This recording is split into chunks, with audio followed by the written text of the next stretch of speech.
Assalamualaikum warahmatullahi wabarakatuh.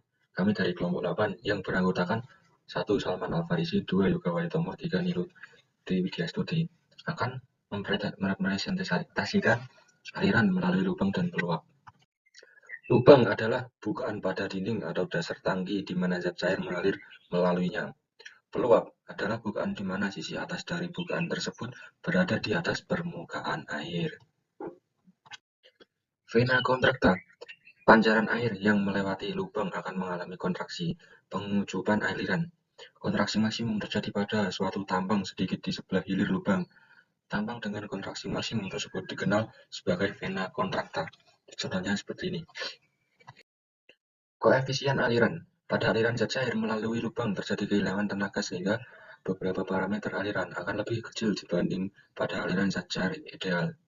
Berkurangnya parameter aliran tersebut dapat ditunjukkan oleh beberapa koefisien, yaitu koefisien kontraksi, koefisien kecepatan, dan koefisien debit. Koefisien kontraksi dengan lambang C didefinisikan sebagai perbandingan antara luas tambang aliran pada vena contracta AC dan luas lubang A yang sama dengan tambang aliran zat cair ideal. Ya, dengan rumus seperti ini ya. Koefisien kontraksi tergantung pada tinggi energi bentuk dan ukuran lubang, dan nilai ratanya adalah sekitar 0,64. Koefisien kecepatan dengan lambang C, V, adalah perbandingan antara kecepatan nyata aliran pada vena contracta, V, C, dan kecepatan teoritis, V. Nilai koefisien kecepatan tergantung pada bentuk dari sisi lubang tajam atau dibiarkan, dan tinggi energi. Nilai rata dari kecepatan adalah CV 0,97. Koefisien debit dalam lambang CD adalah perbandingan antara debit nyata dan debit teoritis. Nilai koefisien debit tergantung pada nilai C dan CV yang nilai rata-ratanya 0,62. Ya, rumus lubang kecil. Kecepatan teoritis V, ya itulah, saya pusing. Lubang kecil terendam. Lubang terendam adalah permukaan zat cair pada lubang keluar terletak di atas sisi lubang.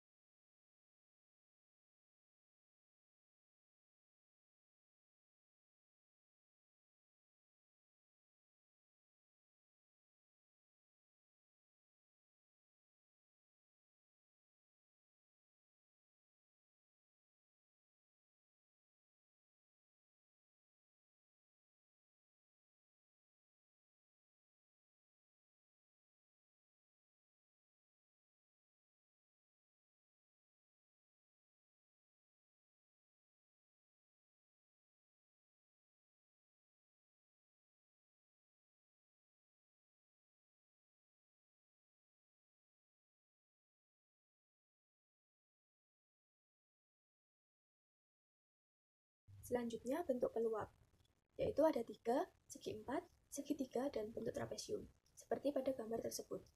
Kemudian, debit aliran melalui peluap segi 4 memiliki rumus Q sama dengan 2/3 CD kali B akar 2G kali H pangkat 3/2.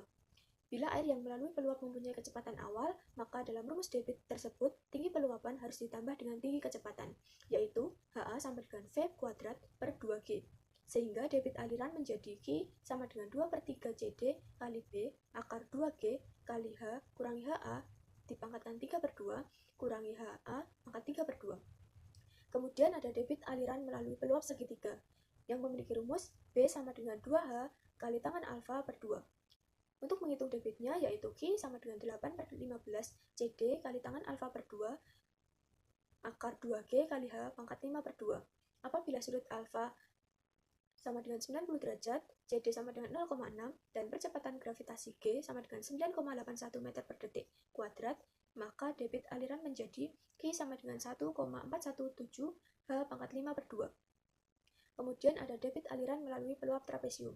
Memiliki rumus Q sama dengan 2/3 CD1 kali B akar 2G kali H pangkat 3/2 ditambah 8/15 CD2 tangan alfa per 2 akar 2G kali H pangkat 5/2.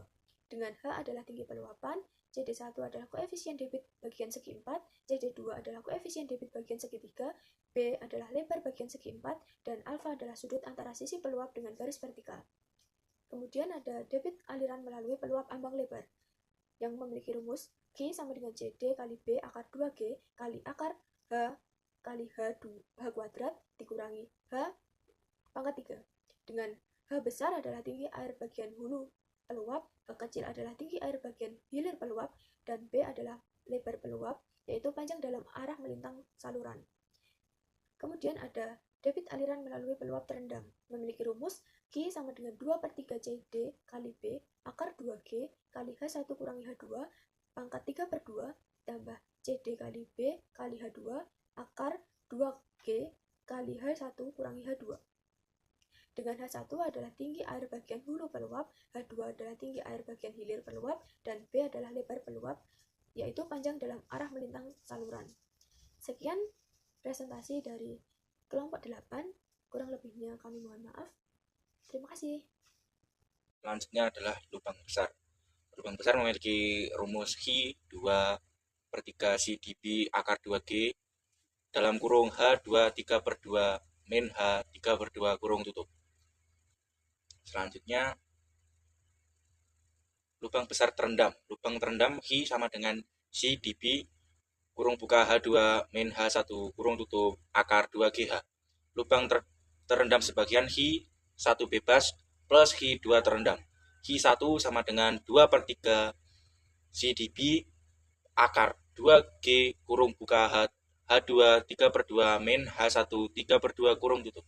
Q2 CdB pen H2 min H1 kurung tutup akar 2GH.